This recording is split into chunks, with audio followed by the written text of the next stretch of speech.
అయిపోయింది. నాకు కథం, నాకు ఇష్టం లేదు. ఎందుకంటే మొత్తం అద్దెకైపోయింది. ఇదేం సినిమా అండి బాబు! 'రాబిన్ హుడ్' కాదు, రంపం పట్టిన రాడ్ ఇది. ఆ రాడ్‌తో 4 రౌండ్‌లేసి అస్సాం ట్రైన్ ఎక్కించేశారు నన్ను. ఈ మూవీ స్టార్ట్ అయిన 10 మినిట్స్‌కే మనకు క్లారిటీ ఇచ్చేస్తాడు డైరెక్టర్. ఈ మూవీలో మీరు లాజిక్స్ వెతక్కండి, ఓన్లీ మ్యాజిక్సే ఉంటాయి. సినిమాటిక్‌లు బట్టిని బాగా యూజ్ చేసాం అని.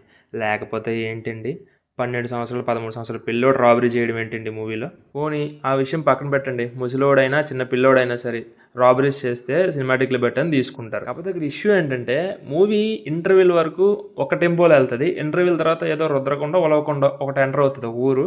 అక్కడి నుంచి గంజాయి పంట, ఆ పంట అనుకోని ఇంకొక ట్రాక్‌లోకి ఎళ్ళిపోయిద్ది. ఏం లేదండి మూవీలో. Routine రొడ్డకొట్టుడు movie. 3 ఫైట్‌లు, 4 పాటలు, 5 కుళ్ళు జోకులు. అవి కూడా పెద్దగా బాలేదనుకోండి. ఇంక మూవీలో one of the best thing ఏంట్రా అంటే వెన్నెల కిషోర్ గారి పోర్షను. ఎందుకంటే అతనొచ్చిన దగ్గర కొంచెం ఫన్ జనరేట్ అయింది. అండ్ ఫైట్స్ డిజైన్ కూడా చాలా స్టైలిష్‌గా డిజైన్ చేశారు. అంటే 'బోయా న్యూటన్' థింగ్స్ వచ్చాయనుకోండి. కాకపోతే స్టైలిష్‌గా డిజైన్ చేసుకున్నారు. And second thing villain character కూడా బావుంది. మనకి 'ఆదిపురుష్' సినిమాలో ఆంజనేయుని పాత్ర చేశారు కదా! హనుమాన్ క్యారెక్టర్. అతను ఇందులో విలన్‌గా యాక్ట్ చేశారు. యాంటాగనిస్ట్‌గా చాలా బాగా చేశారాయన. ఇంకా మైనస్ విషయానికొస్తే శ్రీలీల క్యారెక్టర్ అయితే అస్సలు సెట్ కాలేదు. అండ్ మ్యూజిక్ అండ్ సాంగ్స్ ఈ 2 బాలేవు. అండ్ డైరెక్టర్ 'వెంకీ కుడుముల' గారి నుంచి మనం ఒక హ్యూమర్‌ని ఎక్స్‌పెక్ట్ చేస్తాం. అంటే 'భీష్మ', 'చెలో' ఈ 2 మూవీస్‌లో కూడా మనకు ఒక మంచి ఫన్, సిట్యుయేషనల్ ఫన్ ఒక జనరేట్ చేస్తాడాయన. ఈ మూవీలో నాకు అదే మిస్ అయిందనిపించింది. Except Vennela Kishore portions and villain వచ్చినప్పుడు కొంచెం బావుంటది. ఈ 2 పోర్షన్స్ తప్ప ఇంకెక్కడా బాలేదు సినిమా. ఇంకా మరీ ముఖ్యంగా మాట్లాడుకోవాల్సింది డేవిడ్ వార్నర్ కోసం.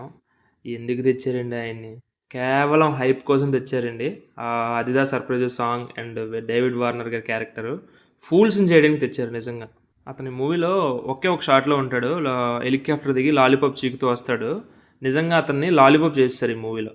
అడల్ట్ కంటెంట్ విషయానికొస్తే ఎక్కడ అడల్ట్ కంటెంట్ గానీ, బ్యాడ్ లాంగ్వేజ్ గానీ యూజ్ చేయలేదు. హ్యాపీగా ఫ్యామిలీతో చూసి ఎంజాయ్ చేయొచ్చు. రొటీన్ రొట్టకొట్టుడు మసాలా మూవీస్ చూసే వాళ్ళకైతే ఇది నచ్చుతుంది ఈ మూవీ.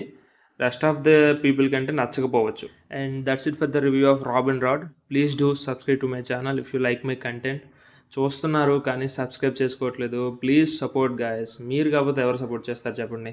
ఒక్క వీడియోకి ఒక్క సబ్స్క్రైబర్ వచ్చినా చాలు, నేను చాలా హ్యాపీగా ఫీల్ అవుతాను. నాకు ఇంకా చాలా ఎనర్జీ ఇస్తుంది ఇది. Please subscribe. ఒక్క సబ్స్క్రైబర్ అయినా సరే please subscribe to my channel. Thank you.